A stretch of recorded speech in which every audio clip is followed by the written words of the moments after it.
सुमंत जी अयोध्या पहुंचे और जब श्री दशरथ जी को पता चला कि राम लौट कर नहीं आए, 6 बार मुख से राम राम राम राम राम राम कह के महाराज ने तुरंत अपने प्राण का त्याग कर दिया। 6 बार क्यों कहा? सुमंत जी जिस रात पहुंचे थे, राम जी के बन जाने के बाद वो अयोध्या की 6वीं रात्रि थी। गोस्वामी जी कहते हैं कि महाराज कहने लगे कि कौशल्या, मुझसे श्रेष्ठ तो मछलियां हैं, जल से बिछो होते प्राण का त्याग कर देती है। मेरे राघव को गए 6 दिन हो गए आज, और मेरा प्राण नहीं गया।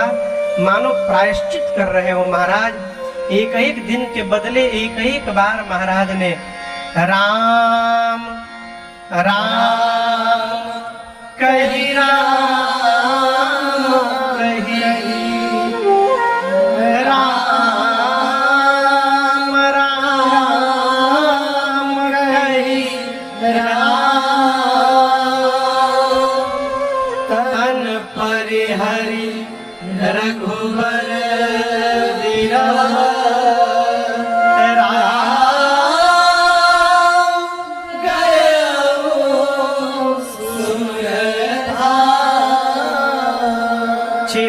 से राम राम राम राम राम राम का उच्चारण करके तत्क्षण महाराज ने अपने प्राण का त्याग कर दिया। गुरुदेव भगवान आए, ज्ञान उपदेश दिए सबको, और महाराज के पार्थिव शरीर को नाव में तेल भर करके सुरक्षित रखा। क्यों? अग्नि देने के लिए 4 में से कोई पुत्र नहीं है। राम लक्ष्मण जी वन चले गए, अब भरत शत्रुघ्न जी नलिहाल गए हुए हैं। गुरु जी ने तुरंत सेवकों को भेजकर भरत भैया को बुलवाया। भरत जी आए अयोध्या, अपनी माँ कैकेयी के पास गए।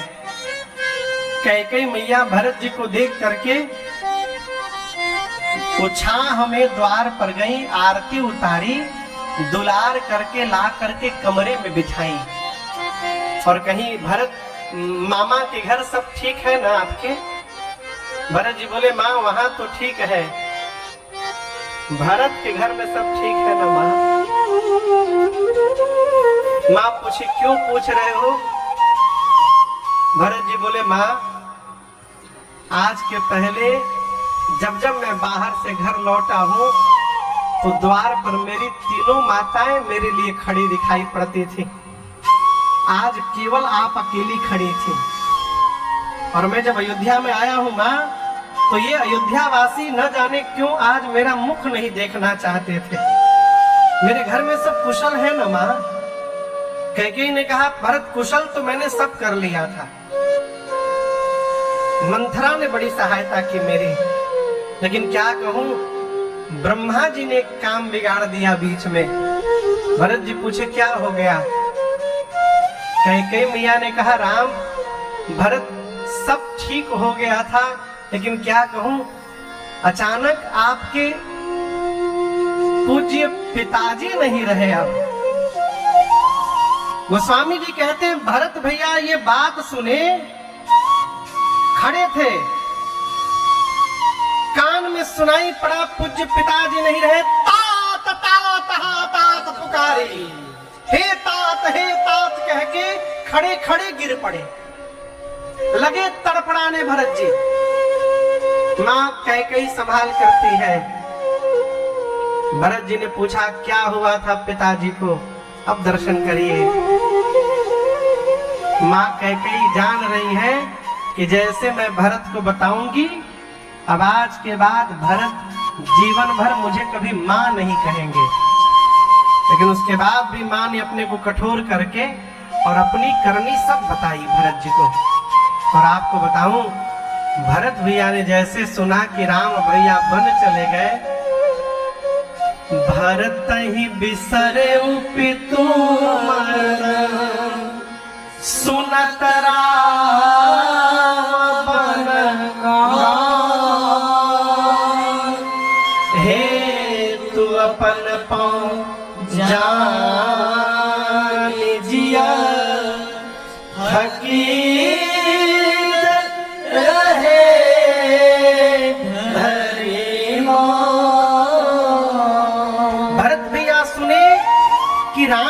भैया वन चले गए। राम जी के वनवास की सूचना मिलने के बाद भरत जी पिताजी की मृत्यु भूल गए। जो अब तक तात तात चिल्ला रहे थे, भूल गए कि मेरे पिताजी नहीं रहे, मेरे भैया वन चले गए। गोस्वामी जी कहते भरत जी स्तब्ध हो गए, कल्पना तक नहीं थी इस व्यवहार की। मन ही मन अपने को कोसने लगे, दौड़ कर गए माँ कौशल्या के पास और गोद में बैठकर कहने लगे, माँ यदि भैया के वनवास में मेरी तनिक भी सहमति है माँ, तो जो पाप गुरु की हत्या से लगता है वो पाप मुझे लग जाए, जो पाप माता पिता की हत्या से लगता है मुझे लग जाए माँ। भरत जी 28 पाप गिनाए माँ कौशल्या को, मैं ये सब पाप लेने को तैयार हूं माँ। माँ कौशल्या ने समझाया, भरत मैं जानती हूँ सूर्य प्रकाश को सूर्य अंधकार को समाप्त करते हैं, ये संभव है कि अंधकार सूर्य को समाप्त कर दे। ये भी संभव है कि मछली जल से निकल करके मरे नहीं जीवित रह जाए। ये भी संभव है कि ज्ञान होने के बाद भी मोह समाप्त न हो। लेकिन भरत, मेरा पुत्र भरत अपने भैया के राम के विरुद्ध जाकर कोई व्यवहार करेगा, ये किसी युग में संभव नहीं है भरत, ऐसा कदापि नहीं हो सकता है, ये माँ का विश्वास है। अगला दिन हुआ, गुरुदेव आए सरजू जी के किनारे, भरत भैया ने पिताजी को मुखाग्नि दिया है, श्राद्ध कर्म हुआ और उसके बाद श्रद्धांजलि सभा बैठी। श्रद्धांजलि सभा में एक जगत की नायक चर्चा करके गुरु जी ने कहा, भरत जी देखिए, आपके पिता दशरथ जी को प्राण से प्रेम नहीं था, वचन से प्रेम था। यदि दशरथ जी को प्राण से प्रेम होता भरत जी, तो आपके पिताजी प्राण बचा लेते और वचन का त्याग कर देते। लेकिन आपके पिताजी ने वचन को बचाया और प्राण का त्याग किया, क्योंकि वो वचन को प्रेम करते थे। और यही जानकर, एक वचन मान करके आपके भैया वन चले गए हैं, दूसरा वचन मान करके आप राजा बन जाइए भरत जी, कोई भी आपको बुरा नहीं कहेगा। राम जी भी सुनेंगे तो प्रसन्न हो जाएंगे। सुमंत जी ने भी कहा, कौशल्या जी ने भी कहा कि भरत राजा बन जाओ। लेकिन आपको एक बात बताऊं, बड़े के रहते कभी घर का मालिक नहीं बनना चाहिए। घर में यदि कोई बड़ा है तो मालिक बड़े को बनाने के रखे। क्यों कह रहा हूं, जो आनंद छोटा बन के रहने में है, वो बड़ा बन के आनंद मिलने वाला नहीं है। भरत जी को सब बोले राजा बन जाइए, राजा बन जाइए। भरत जी बोले, गुरुदेव ये माताएं बैठी है ना, माताएं गहने पहनती है ना। भरत जी बोले, गुरुजी यदि कोई स्त्री सिर से लेकर पांव तक जितने गहने हैं पहन ले, लेकिन शरीर पर एक भी कपड़ा ना पहने ना गुरुजी, तो वो गहने व्यर्थ लगते हैं, भार लगता है शरीर पर। गुरुदेव यदि शरीर में बहुत सा रोग हुआ है ना, तो रोगी शरीर के लिए 56 प्रकार का भोजन व्यर्थ है। मन में यदि वैराग्य नहीं है गुरुदेव, तो ब्रह्म पर प्रवचन उपदेश देना व्यर्थ है। यदि हृदय में प्रेम नहीं है, तो ये जप तप व्रत पूजा करना बिना प्रेम के गुरुजी सब व्यर्थ है। कोई कितना भी सुंदर शरीर पड़ा हो, यदि उस शरीर में प्राण नहीं है तो उस शरीर की सुंदरता व्यर्थ है गुरुदेव। उसी प्रकार आप लोग मुझे राजा बनाना चाहते हैं। मैं कहता हूँ अयोध्या में आप सब लोग हैं, परंतु यदि मेरे भैया राम नहीं है तो भरत के लिए यह अयोध्या व्यर्थ है। इस अयोध्या का कोई अर्थ नहीं मेरे लिए। बादी मोर सब बिनु रघुराय, सब व्यर्थ है। अभी मैं राजा नहीं बना हूं गुरुजी, ये कहा गया है कि भरत राजा बनेगा।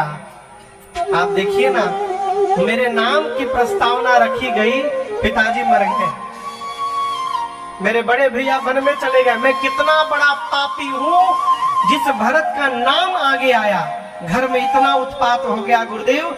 जिस दिन ये पापी सिंहासन पर बैठ जाएगा, धरती फट के रसातल में समा जाएगी। इस सिंहासन पर धर्मशील राजा चाहिए गुरुजी। आप सबने अपनी बात कह दी, आज्ञा हो तो मैं अपनी बात कहूं। आपन दारुण दीनता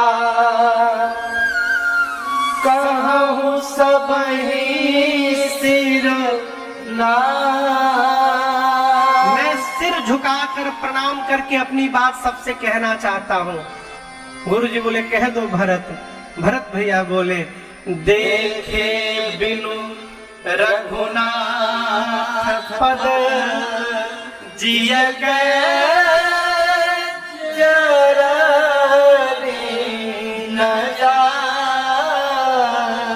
भरत जी बोले जब तक श्री रघुनाथ जी के चरण का दर्शन नहीं कर लूंगा तब तक मेरे हृदय का ताप मिटने वाला नहीं है गुरुजी। इसलिए कल प्रातः काल मैं भैया के पास जा रहा हूँ।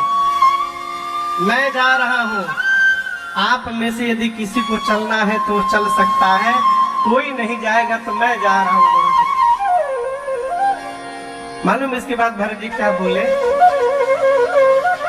भरत जी कहते गुरुदेव आप विश्वास का दर्शन करिए।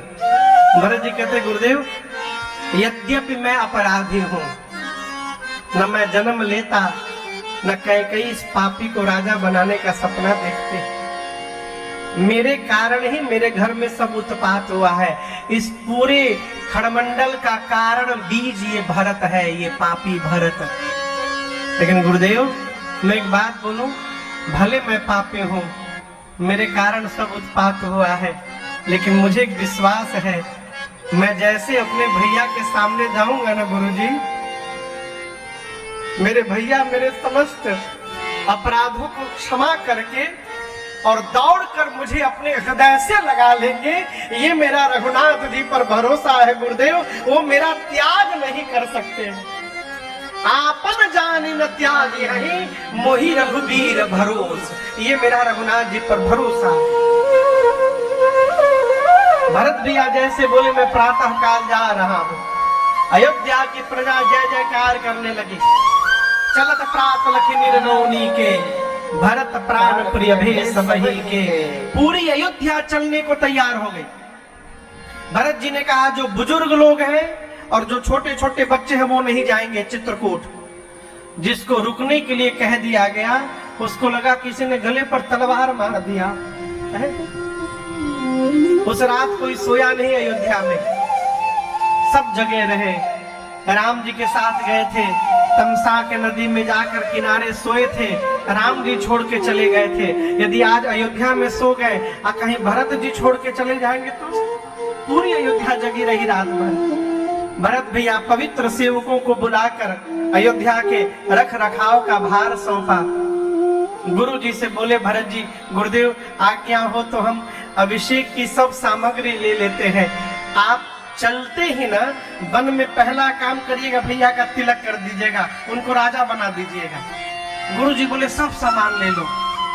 पूरी सामग्री लिए रथ पर गुरु जी को बिठाए, पालकी में माताओं को बिठाए और सबको लेकर भरत चले चित्रकूट हो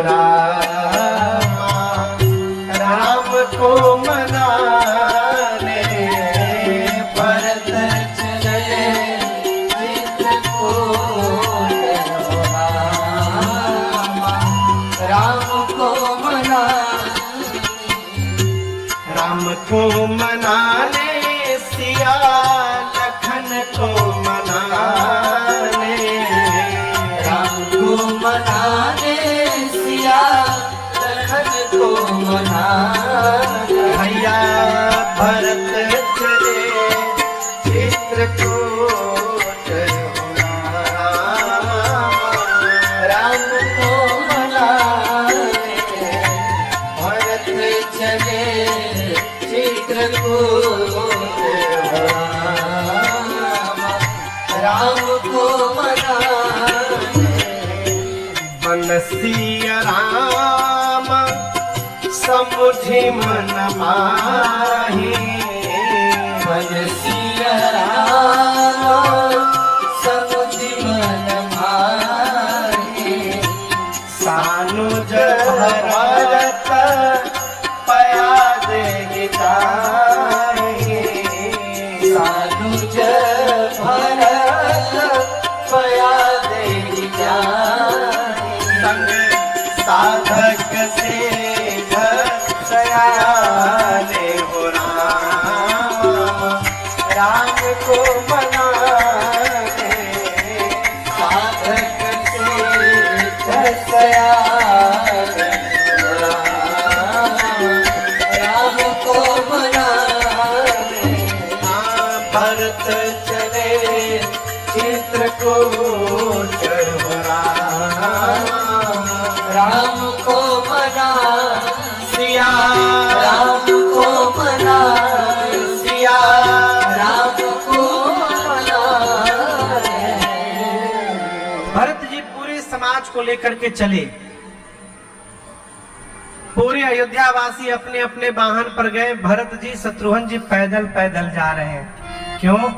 भैया मेरे वन में बैठे हैं, हम भैया से मिलने वाहन पर बैठ के जाएंगे। तो माँ कौशल्या ने कहा कि शीघ्र यदि राम के पास पहुंचना चाहते हो भरत, तो रथ पर बैठ जाओ। माँ की बात मानकर भरत भैया रथारूढ़ हुए। पहले दिन पूरा समाज तमसा नाम की नदी के किनारे विश्राम करता है। दूसरे दिन सई नाम की एक नदी के किनारे विश्राम होता है। तीसरे दिन गोमती मैया के तट पर विश्राम होता है। और चौथे दिन पूरा अयोध्या का समाज चलते चलते सिंहवेरपुर में निषाद राजगुह के पास पहुंचता है। भरत जी पूरे समाज को लेकर मां गंगा के तट पर सिंहवेरपुर में रात्रि में विश्राम करते हैं। अयोध्या का पूरा समाज सिंहवेरपुर में विश्राम करता है। और आज की कथा को हम और आप अब यहाँ विश्राम करते हैं। कल की कथा में भरत भैया के चरित्र को श्रवण करेंगे। फिर अरण्य कांड में शबरी मैया की कथा तक गति करेंगे। परसों की कथा प्रातः काल सुबह 9 बजे से, कितने बजे से? 9 बजे। कल की नहीं, कल की तो जैसे 4:30 बजे होती है नित्य होगी। परसों की कथा शुक्रवार की कथा प्रातः काल 9 बजे प्रारंभ होगी, 9 से 12 तक। परसों हम और आप यहाँ पर मूल रूप से सुंदर कांड की कथा श्रवण करेंगे और उसके बाद श्री राम राज्याभिषेक महोत्सव के साथ इस 9 दिवसीय सत्र को विश्राम देंगे। तो मिलते हैं कल, तब तक के लिए हरे राम राम राम सीता राम राम राम, हरे राम राम राम सीता राम